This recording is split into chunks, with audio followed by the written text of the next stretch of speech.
Power of the gospel. Amen. Because we've made it as if Jesus gritted his teeth and raised himself from the dead. We say it's because Jesus performed the works of the law that he was raised from the dead. We say it's because Jesus loved perfectly that he was raised from the dead. We say it's because Jesus was kind all the time that he was raised from the dead. We make it out as if he raised himself from the dead. Right. And then in doing that, we take Jesus and we put him way up here to where we can't identify with him. And this is what Thomas was trying to say that I don't think people understood when he said there's nothing special about Jesus. Yeah. He wasn't saying there's nothing special about the Messiah and what he did. But what he was saying was, listen guys, what came forth in Jesus didn't come forth from himself. God brought it forth from him.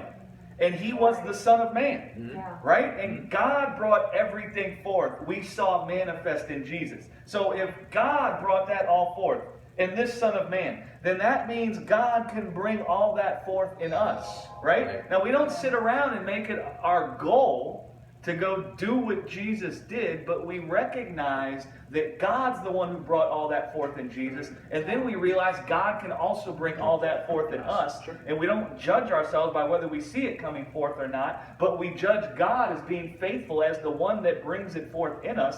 We see he can do it because he did it in Jesus. Right. That's right. He's willing. Right? He's willing and able. And that's really the whole point. If you can't identify with Jesus to the degree that you see God brought that all forth in him, then woe is us. We're just going to sit around and talk about, our own righteousness, never seeing the gospel manifest in our lives.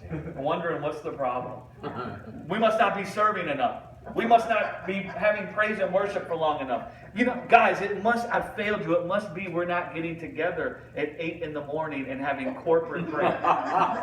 And listen, With a 24-hour. I say it funny that there's nothing wrong with coming together and praying. But if we're thinking that we're lacking because we're not doing that, and now we must do that, and that will be the answer, we missed it. Yes.